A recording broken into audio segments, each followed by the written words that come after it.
Shout out to Speakeasy Podcast. Make sure you tune in to Speak Easy Podcast. To listen to the Speak Easy podcast. You know why? Because Triple C said so. What up, man? So, I mean, obviously, you're in the NFL now. Locally, we know you and stuff like that. But for people who don't know, or actually for people locally who don't even know your journey, because I know you left the high school, started playing basketball with the goal of playing basketball. What college was that at? Yeah, so I went to Northwood out of high school, but I mean, basketball is always kind of my dream. But and we didn't have the best football program in high school. I mean, as you know, Yeah. I'm going into my senior year, we were 0-27, so I'm varsity. So we were good at basketball. I mean, we just went to the semifinals and ended up losing to Saginaw, and then we went into senior year, ranked fourth in the state. And I mean, I always loved basketball, just always what I did. I was a gym rat, and I ended up I wasn't about to play my senior year, and then Alec Duffney convinced me to play as one of my best friends, and we ended up going 8-3 and hosting and winning our first ever playoff game. And I just didn't feel like I should sell, just give up everything I've done for basketball my whole life to go the football route. So I ended up signing and going to Northwood early signing period and played my first 7 games as a true freshman, and I ended up leaving and walking on to Central. Did you have football offers before Northwood in basketball? So I signed as soon as the season ended. So as soon as teams kind of started recruiting me, I talked to Illinois a little bit. It was probably the one Big Ten school I talked to the most, and a lot of MAC schools. But a lot of MAC schools were worried that I was more of a basketball player and wanted to play basketball. So I didn't really pay much attention. Kind of just, Northwood was my first basketball offer, and nobody in my family ever knew I had that situation. So after they kind of threatened to take my scholarship away if I didn't make a decision or whatnot, I took the free school option and being someone's number one recruit instead of, maybe playing my senior year and seeing where that took me. But it all worked out how it was supposed to. So Hell yeah, it worked out. It worked out. I remember, I'll never forget, we drove down to Breslin. It was like me, Wise, I think Rachel Sackler. It's like 2 different girls, whatever. But first first play of that Saginaw game, you hit the alley-oop, you dunked that bitch. I was like, what? Because I remember I'm older than you, I'm saying, so I didn't know you were hooping like that. I didn't know you were dunking and everything, because I don't know, that shit, I was like, took him by surprise. I didn't know you were hooping like that. And nobody ever dunked at North, really, until our class with Rob and Ramon and everybody, John. But yeah, like the beginning of the game too, I'm like, bro, what the fuck? Like, what? Yeah, we had a hell of a junior year. Senior year was good too. I mean, it didn't end up how it should have. Probably should have won that regional finals game. But high school sports were a lot of fun. Even in senior year of football, going from 0-27 to 8-3, and I'll never forget Kiner coming in there and addressing us and oh yeah, we're gonna host and win our first ever playoff game this year. And I'm like, it's a bunch of bullshit. And then he called it. I mean, a couple months later, and we hosted and won our first ever playoff game and beat Romeo. So it's definitely a hell of a ride in high school. We were an ass program at football, like for sure. We were an ass program for a while there. What's that? Facts? So how does CMU contact you to come play football? And were you hesitant about that at all, or when I was at Northwood, I feel like I kind of sold myself short. I feel like I should have been playing somewhere else. I mean, I always told my parents and stuff I wanted to be the first D1 athlete in my family, and I didn't really accomplish that. So I realized I wanted to leave pretty early after being there. I think a lot of it was just being, first year of college, homesick, missing my friends. I had a lot of really good friends I'm still friends with to this day. And I did a lot of things in high school, so we're good partying and doing things. So college wasn't like how it was for a lot of people, where it was oh, they finally got free time and don't have to worry about their parents. I mean, I had really good parents, but I was always allowed to kind of, they trusted me to do what I wanted to do. So college wasn't just a ton of fun like it was for a lot of people who were finally getting freedom. And I ended up looking at different schools like Eastern, Oakland, UAD, who were schools that recruited me for basketball. And I was trying to figure out, what situation would be the best for me. And I started thinking about the football route, and I was deciding between Michigan State and Central, and I was going to go to State. And then I didn't have a math class to get in. They were going to let me walk in, but I needed a college math I needed a college math class. I didn't have a college math class, so then I couldn't go to Michigan State. And then Central ended up calling me back over winter break when I was home. And So I was actually at Vince Parado's house. It was like me, Duff, Vince, and Central called me, Coach Mike Cummins, who recruited me in high school. And he was like, yeah, we'll give you a spot for the spring. It doesn't guarantee you a spot in the fall on the 105-man roster. We'll give you a shot in the spring and then see what happens. And I was like, I appreciate it. And I showed up for orientation in January. And like a week before I was supposed to be there, Coach Cummings, who recruited me kind of junior, senior year, and then who I contacted when I realized I wanted to transfer, he ended up leaving and going to UConn as offensive line coach like right before I got there. So I'm like, man, I decided to go to a new school, and the one guy I knew really that recruited me up and leaves a week before I get there. So that was a little bit of a question mark, and I went in and just kind of kept my mouth closed and earned my stripes, and it ended up working out. Bro, you for sure had to bust your ass. I didn't know that. The coach ended up leaving everything. The guy who recruited you. So when I was trying to crazy. debate, you said what? You weren't even guaranteed the spot, so you for sure were busting that ass. Yeah, I wasn't guaranteed. I went in as a wideout in the last week of spring ball. They moved me to DN, and then I came home for summer because I had I worked like construction with my buddy Danny, and I was like, man, I do not want to play DN. Like I just never really played defensive line, especially not D line. I'm like, I don't want to play DN. I don't want to wear knee braces. I don't want to wear none of the stuff they had to do. And I just called and asked them, like, hey, can you guys please move me to tight end? If not, I'm probably gonna think about going elsewhere. And at that point, being a walk-on, being there for a semester, they could have easily said, hey, man, we're keeping you at DN. That's up to you. And they ended up moving me, and I went into my sophomore year fall camp at tight end. I was like the eighth tight end, the 8 tight ends. We had a pretty good group, and they just brought in 2 freshmen, and I just had to work my way up. Damn, that's crazy. That wasn't even the coach's call to put you there. I had to ask. That's wild. I like the tight end coach. It's my guy now, Coach Moore, who's at Michigan, but he always used to message me at that time. He's like, oh, you're going to play tight end. And they moved me to D. And then when they moved me to D, and I'm like, man, why they moved me to D? And he always messaged me about going to tight end. So, I think he kind of always wanted me there. I don't know what was happening behind the scenes, obviously. Yeah. But, that's at least my perspective on it. Yeah. Yeah, bro. So, it's just so crazy. It's definitely fucking like super dope too. But how's that combine process work? Like, is it always like an invite, or like you put your name in to go? Like how do you know who's qualified to go and whatnot? It's all invite. So like Senior Bowl. So Senior Bowl, that was big for me because playing at a smaller school gives you a chance to go play against Power 5 schools and prove that there's not really a huge difference that you can play against all competition. So that's invite only for seniors. So if you're a junior leaving early, you can't go to that stuff, but to the All-Star games like Senior Bowl or East-West Shrine Game or NFLPA Bowl, which are the top 3, Senior Bowl being the best. And when I got that invite, I was super happy, especially because I missed my first half of the season by breaking my foot my senior year, my first real injury. And that's a whole nother story with that situation. But so that was big. And in the combine, you can get anybody who's draft eligible can be invited. So getting that invite was huge too, to be able to go on a national stage like that, something you've been watching growing up as a kid, and getting to go participate and perform at an event like that. That's a blessing. Yeah, because you're ranking the top tier of the tight ends and that stuff. Yeah, I think I did a lot of things. I messed up a couple of things, like my 40. I kind of blew it on my 40 a little bit, but I think a lot of teams kind of understood that it didn't really match up with my other numbers and realized I just kind of had a bad run. But I think I tested pretty well for the most part. And then like you hear all the stories about these like crazy ass like questions that they ask you in like these draft interviews and stuff like that. Were you part of that process at all, being that you kind of forced yourself in there and you weren't like a first round guy, second round guy?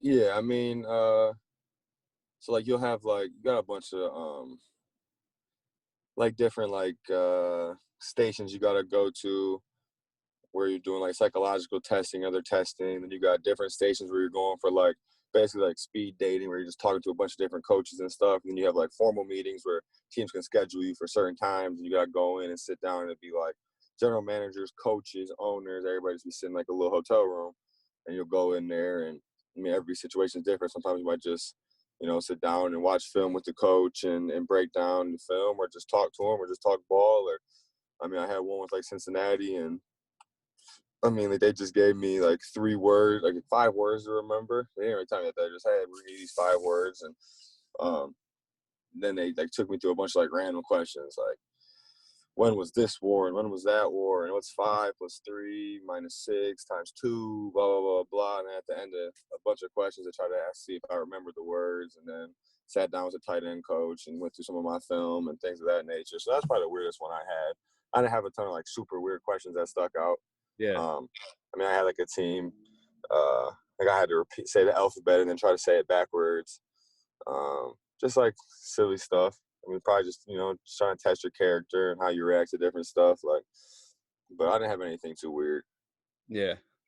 What was the biggest? I mean, obviously, I've been like a sports fan my whole life. I remember watching all the Lions rookies. They always talk about the speed of the game, like when they level up like that to the NFL. Other than the speed, I guess what took you by surprise, or was just so like crazy to you about the professional football?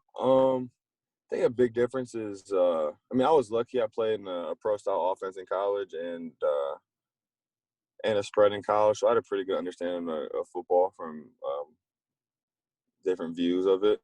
And I mean, I like to think I'm pretty football smart. I can pick up on an offense pretty easily, but I think the speed of the game is a little faster. I mean, you start to figure out what worked in college isn't necessarily going to work in the NFL, whether it's in your routes or how you're blocking. And I think you also realize special teams is a huge part of the NFL game, and that's a big way for a lot of younger players or even players that just stick around in the league for a really long time playing on special teams. I mean, you see players that make 8, 10, 12-year careers off just being a special teams player. Or you just see rookies that really need to stick around until they get their chance to blow up. So special teams can really be big, especially as a young player. And I think special teams is a lot faster than college. I think that was really where I noticed the biggest speed difference. But that's probably the biggest change. And the fact that you're just growing up. I mean, you got to find a place to live, learn how to do taxes. Some people are finishing school. I mean, you got to do a lot of things that you were never really taught to do in school. How to buy a house or lease a car or build your credit or all these different things that you're not really taught growing up. And now you're working your dream job. You got a ton of pressures from that, along with trying to learn just about how to be a grown-up. Yeah, man, it feels like it would be a lot too, especially because like I know also you're learning all this stuff, and then you got the competition part of it too with like the other tight ends and whatnot, and just to even like make the roster. Like that shit's all it just sounds crazy. Yeah, it's definitely stressful, but I mean, just go in there and work, and it's just like life, man. You go in there and put your best foot forward, and whatever happens, happens. At least you can live with whatever at the end of the day. So I think I've been pretty fortunate to have a pretty good start to my career the first 2 years and playing a lot of football games, regular season and playoffs, and having to touch the ball and catch as many passes I'd like so far. But I'm hoping to have a really long career and everything's gonna work out how it's supposed to. Yeah, I mean you got a good guy there too to learn from, Kyle Rudolph. Probably. Yeah, Rudy's a good dude, super smart. Just a good dude. Helps you with stuff if you need it. So like there's a lot of bouncing around the NFL. So just the fact that I'm even here for it's going on my 3rd year. I mean, he's been there for 10, and he's probably seen 20, 30 different tight ends. So, and I've had 3 different coaches in 3 years. So, it's just an interesting league with all the bouncing around and moving pieces. That's crazy. What this quarantine? I know you guys do like the Zoom meetings now. I heard like stories they're making players like work out on Zoom. Is that like a thing? Like you guys got to like do that? Every team's handling stuff a little different. I mean, there's teams that have meetings, teams that are doing workouts over Zoom. For us, we're just doing meetings over Zoom. We're not doing any workouts. They're kind of just trusting us to do our thing. But, it's been a unique off season, obviously. But the Zoom meetings have been good. It's been really helpful getting back into it and just having that communication and getting back talking to your teammates and stuff. 'Cause a lot of times you don't talk to them for, a little bit of time after the season ends. Everybody just goes their separate ways. So I think they've been helpful, going really well. And I just think, kind of the team that handles this interesting time period the best is going to be, they're going to, it's going to be able to show when the season comes around. Now, I know sometimes I'll be scrolling through like Instagram. I think they're called like the Nelk Boys, whatever. People like hacking into Zooms and like doing goofy shit, or just people just forgetting to turn the camera off. They go in the bathroom and shit like that. Is any of that stuff happening at all? No, we haven't had nothing like that happen yet. We've been kind of waiting on it to see somebody's girl or a random girl walk by or something, or someone say something, but nothing's really happened in ours meetings yet. So. Yeah. That's good. That's straight. I meant to ask you about the MJ doc too. Because I know you're a basketball dude. Who's the GOAT to you? And how do you feel about MJ after watching that stuff? I thought the documentary documentary was awesome. I enjoyed watching it. I mean, it's cool for us because we didn't really get to grow up watching MJ. You know, we Yeah. heard about highlights, the talk, and we're obviously not. You know, it wasn't that long ago. We can't go watch old games, hardwood classics, things like that. But it was nice to really be able to see it in depth. You know, back then, just the league. I love the way the game was played back then. Just the hard nosed physicality of it. But I mean, I think like LeBron and MJ. I mean, in my opinion, they can just both be they can be 1A and 1B. I'm personally, I think LeBron's my GOAT, but I'm not about to sit here and, say who's the greatest. I think they're both great. But, I mean, I just enjoy the way LeBron plays I think he's the most athletic. I mean, he's the best athlete probably of any sport ever. Yeah. So to be able to be that good of an athlete, that big, that strong, that fast, and be able to handle the ball the way he does and shoot the ball the way he does. And I feel like and there's two knocks on LeBron. I mean, losing in the championship too many times, and I mean, he should be better from the free throw line, in my opinion. Yeah. But besides those two things, I mean, he's gonna probably end his career with number one in just about every category and have a couple rings and some MVPs. And I mean, it's been an unbelievable career. But I also love the way how Jordan plays and his mindset and just the way he handled his business. So I think it's just different eras, and it's hard to compare. And they're both the greatest, in my opinion. Yeah, the mindset with Jordan was probably what interested me the most because it's just to keep that on like all the time. It's just like it's hard. It's hard to be disciplined like that. Even I mean, Definitely. you for sure did it. I didn't know you went through all that stuff through Central as far as like not even being guaranteed a spot and then a whole new coach. Oh yeah, it was just a little road. I mean, I got a lot of interesting stories about that, but we could go on forever. Yeah, shit. Well, I appreciate you coming on. Did you see that shit about LeBron? He was working out to play tight end, whatever for the Cowboys. I didn't see it. I did see some clips of him playing in high school and Mel Tucker talking about watching him in high school, and when everybody says he could have been great. I mean, it'd be interesting to see. I mean, I saw something about Jordan almost played football instead of baseball. Somebody from the Bears was trying to get him to do that, but it would definitely be interesting to see LeBron playing football. That'd be interesting. Yeah, I always wondered that too. Because I mean, are there any tight ends or receivers like up to 6'8" at all? Like I know you use like 6'5", like the big guys, receivers and stuff like that. I don't really know if anybody. Right, and Kyle Rudolph's about 6'7". I Who is? mean, Kyle Rudolph. Oh, for real? Oh, damn. Yeah, he's about 7. I mean, there's some tight ends that are up there. I don't think there's any receivers probably bigger than 6'6", but Yeah. probably some tight ends close. Because I always wonder about like the body. You know what I'm saying? Because people probably hit your knees a lot more when you're that big and stuff like that to even get you down. So I don't know how long. I don't know. Yeah, I mean, the rules, the league's changed enough where you're kind of protected a little bit more catching the ball. But in the open field, yeah, tight end, they're definitely trying to cut your knees for the most part. Every once in a while, you catch a linebacker out there that's trying to be physical. But if it's a DB or a safety or something, then they're probably cutting them legs. Yeah. You got any custom cleats coming this year? Actually, I don't know what I'm doing yet. I always do something for like my cause, my cleats, but I've been working out some Jordan 10 cleats that I like a lot, so I might just have to rock those for the season. That's what's up. I know my tattoo dude, bro, I gotta put you on him actually. Steve Butcher. Where's he from? He's from New Zealand. He just moved to California, but he did a Thanos piece for me, and he does like Lonzo Ball and all them and shit. I'll show you. His shit's dope. I was telling him about you actually. I seen Lonzo stuff. His stuff's sweet. His sleeves are sweet. Yeah, I gotta put you on because I know, bro. When you came back from school, bro, you were fucking just like, bro, your voice changed. You were big as fuck. Had all them tattoos. Yeah, everybody wanted to accuse me of taking steroids for the longest. Like, man, I ain't never took no steroids. Yeah, I gotta put.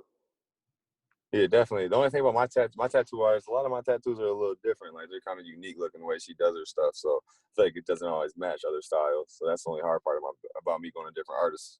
Yeah, I feel that way too sometimes because like I like going to different artists just to have like the experience. Like when I travel like outside the state, like if I go to like California or Hawaii or whatever, you know what I'm saying?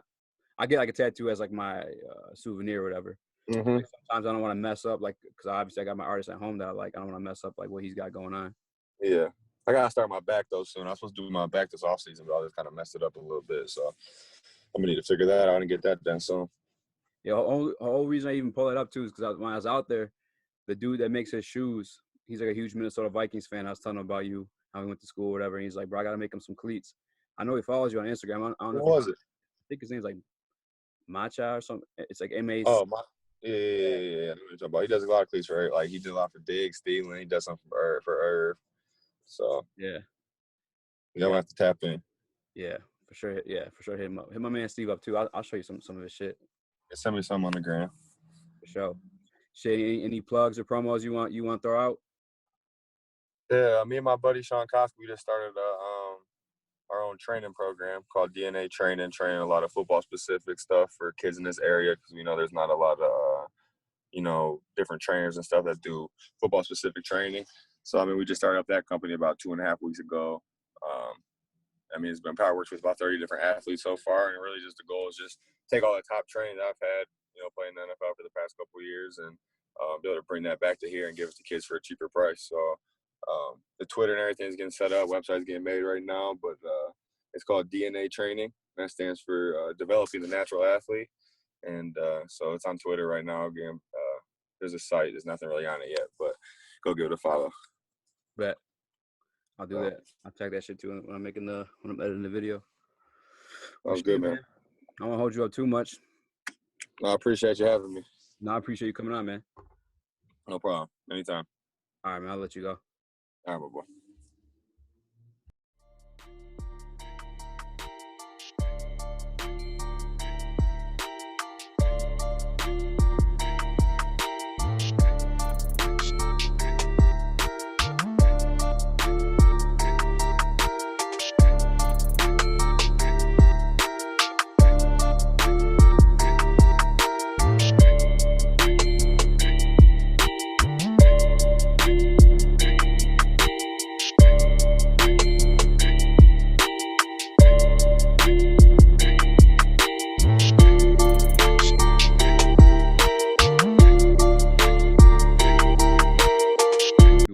Program at football, like for sure. We were ass program for a while there. What's that? Facts?